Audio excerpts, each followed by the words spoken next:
So one of the great virtues of democracy is that it forces people into coalitions, like it or not. The Democrats and Republicans are catching on to that rather slowly at the moment, but one of the interesting features of the drama of this last election season was that the religious right learned that they had to learn to love the Mormons, and they did. This is no small matter. There's been a lot of prejudice against the Mormons in that very demographic that is that's also the demographic of the religious right. It's, in my opinion, a small triumph of the human spirit that it happened.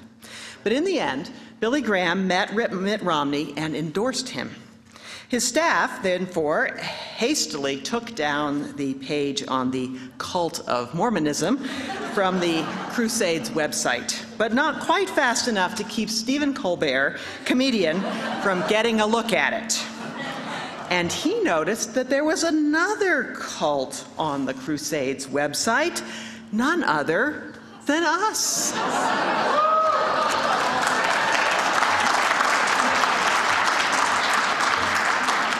And in case you didn't hear the whole thing, here it is. Throughout the election, pundits have wondered whether Mitt Romney's faith could hurt his chances. We know from extensive polling, as well as anecdotally and culturally, that evangelicals do not favor a Mormon candidate. For a lot of evangelical Christians, they didn't consider Mormonism even Christianity. Of course, how can it be Christianity if it's not televised with an 800 number? So, to counter this problem, Romney has appealed to the Reverend Billy Graham, an evangelical titan and religious advisor to 12 presidents. One more, and he gets a free footlong in heaven. But folks, there is a catch. Billy Graham's own website lists Mormonism as a cult, along with Jehovah's Witnesses, Scientologists, and Unitarians. Oh yes, the dangerous cult of Unitarianism. Their rules are so loose that their three sacred texts are the Old Testament, the New Testament, and free to be you and me.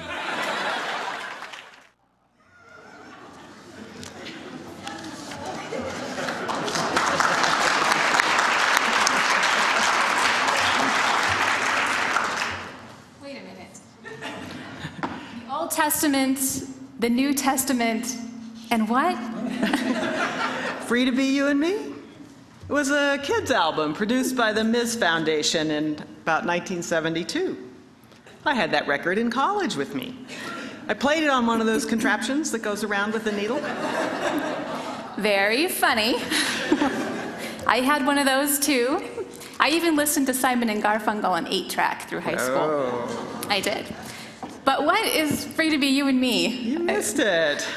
Well, it changed your life, I can tell you. You must remember this, you know? No. Mommies are people, people with children. No? When mommies were little, they used to be girls like me and you. And then they grew, and now mommies are women. Women with children, busy with children, and all that they do. I forget how the tune goes from there. But Oh my goodness.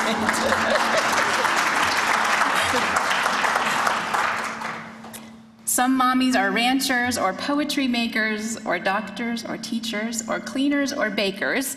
Some mommies drive taxis or sing on TV. Yeah, mommies can be almost anything they want to be. Okay, things have changed. Yep. And Free to Be You and Me actually was a cutting-edge part of that change. Who remembers it? Some of you? Some of you. All right. Hey, mommies can even be ministers now. Oh, yes, but that would have been way too radical for 1972. It was another several years before anybody thought that mommies could be ministers. So actually, I wasn't so offended at Colbert's comment about the Old Testament, the New Testament, and Free to Be You and Me. I mean, really, you could do worse as a religion than the Old Testament, the New Testament, and Free to Be You and Me. You could do, say, the Old Testament, the New Testament, and 19th century family structures. You could do that as your sacred scriptures and never change. I've met religions like that. You probably have too. We UUs honor the wisdom of the past, but we are also okay with change and moving into the future, and we're often willing to take risks and do the hard work of bringing people along into that future. That's one of the things that makes us a little different than some of our religious neighbors. And the freedom to be you and me, religiously, is part of what makes our country great. And unusual, too. A study from the Pew Forum showed that in 2010, 75% of the world's population lived in nations with high or very high restrictions on religious beliefs and practices. Now, that's an increase in restrictions since their last study. The study included both legal restrictions on religious freedom and social restrictions, too, those informal restrictions. Like, we have official religious freedom in this nation, but Muslims in Tennessee and New York City ran into some pretty strong social opposition when they wanted to build mosques. So we Americans aren't perfect on this score, but that kind of intolerance makes news here. And not only that, but it makes allies.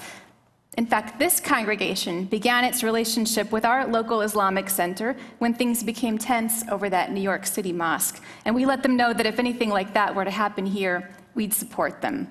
And we wouldn't be alone. Another virtue of democracy, it seems to me, is that it allows us to change. It forces government to adapt to change, perhaps even encourages certain kinds of moral growth, because people have to keep making new allies. You really could see that going on in the election we just held. We re-elected the same president, although that president by his very person is a symbol of change and still very uncomfortable for some people. But look at what the pundits call the down ballot results and notice the change. Just look at the marriage equality issue.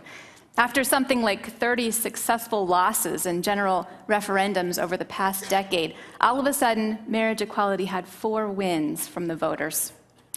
The laws are changing as people's ideas change, and their hearts and their minds are open to admit somebody they once thought of as other. A lot was made of the increasing diversity of the electorate and the end of the hegemony of white men, but not as much was made of the diversity of the elected themselves. Hawaii not only elected Japan-born Mazie Hirono to be the first ever Asian American woman elected to the Senate, they also elected Tulsi Gabbard as the first ever practicing Hindu to the U.S. House of Representatives. She'll be taking her oath of office with her hand on a copy of the Bhagavad Gita. Ami Bera, a Californian of Hindu heritage who now identifies as Unitarian Universalist, will probably win a seat in the House after recount. Tammy Duckworth, most touted as a disabled veteran, was elected to Congress in Illinois, but less touted was the fact that Duckworth is also a Thai American who grew up in Singapore.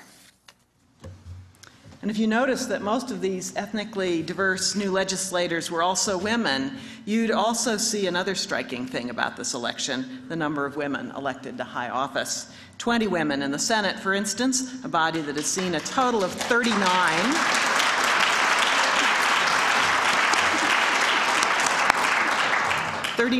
women in its entire history. Will have 20 women in the new Senate. Holy cow. You know, our nation was born with a glaring flaw that could have easily been a fatal flaw, which is that we based the whole enterprise on all men are created equal, and then counted some men as 3/5 of others, counted some not at all, didn't think even of counting women. The reason this wasn't a fatal flaw is that we've kept at it.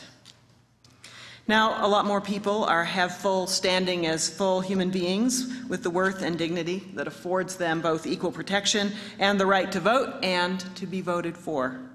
We're getting closer to the ideal that our nation's founders saw but couldn't quite realize. And it's no accident that those who started out with full standing are having a hard time adjusting, whites and men, and some of the anxiety and, well, downright nastiness of the election shows that difficulty. But the Free to Be You and Me project, not only for women, but for all kinds of minorities, is not just a nice frill of democracy. It has been our salvation. Our willingness to work on our fatal flaw has been the great project of democracy in this nation, and it has made our nation great. You know, one of the things that struck me the most is that all of this changing is happening at a time when we've been feeling so gridlocked. On the one hand, our Congress has a hard time getting anything done, it seems. But on the other hand, the ground is shifting right beneath their chairs. This country is a different one than it was even 4 years ago. That's what happens when a changing electorate participates, right? It turns out voters have a big impact on the direction of our country, despite our fears that we feel sometimes. If you didn't think voters mattered anymore, for example, consider the fact that $2.5 billion was spent on campaign ads. People on both sides spent a lot of money to change people's minds, but in the end, all that money didn't. Democracy watchers worried that advertising money would unduly influence the election, but it turns out all those billions of dollars did was irritate the electorate, which was very nearly tied in the beginning and stayed that way. It appears in the end that what mattered was the people who voted and the people who got out the vote. And then there are all the voters who don't just vote, but who actively participate in the campaigns and the election. I know many people from this congregation did just that. So let's see, raise your hand and keep it up if you worked at the polls at all this year. There's one. And how about if you worked for a candidate in some way? Anybody? Oh, yeah, several more. Now, what if you worked for an issue? Keep your hands up. Ready? Or made a donation of any kind. Or voter registration. Or with voter registration. Wow. Thank you. You can put your hands down. Thank you. That's a good number of you. It's another of the virtues of democracy that democracy trusts the people. Trusts them to think independently and to work for what they want, and in the end, to want the right things. And there are systems in place to intervene when things get out of hand. The voter suppression stuff was pretty scary to me, I have to admit. But I was pleased to notice that the courts moved in to right the worst of the schemes, and the voting went on peacefully and fairly, and mostly efficiently. I was even more pleased to see the voter suppression efforts seem to backfire.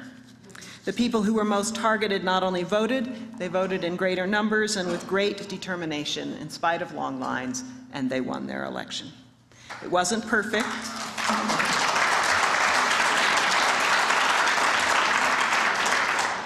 And there's still work to be done. But I think that the basic confidence our nation's founders had in the electorate was good.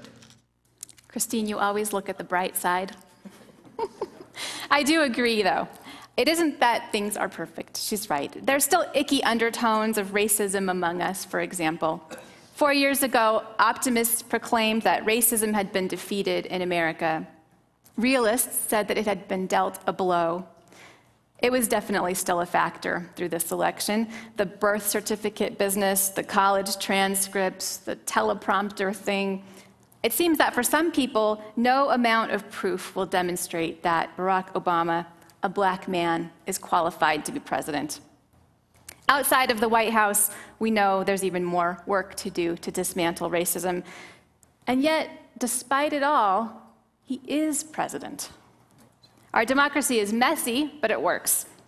It's messy because it's human, but it works because we humans are invested in it. I actually thought that the finest moment of the campaign was that hug that Governor Chris Christie gave President Obama when they met in the ruins of Hurricane Sandy. That brought tears to my eyes. I'm glad that some of our politicians can still be human beings together. I think that democracy works best that way. We are all in this together. We are all in this together.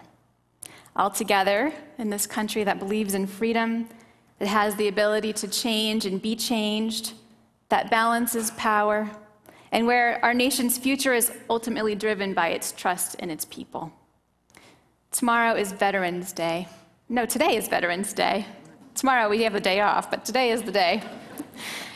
And it's a day to remember that what we have has not always been won easily. From the Revolutionary War to our soldiers who are deployed all around the world today, Their willingness to give up their years or their health or even their lives is a testament to the value of this thing we all participate in. It'll never be finished, never be perfect. Our country is always becoming, it's always a work in progress. We're always calling each other back to our core values, debating, sometimes furiously, how to live them out, nudging and pulling ourselves along as a nation, moving ahead the best we can.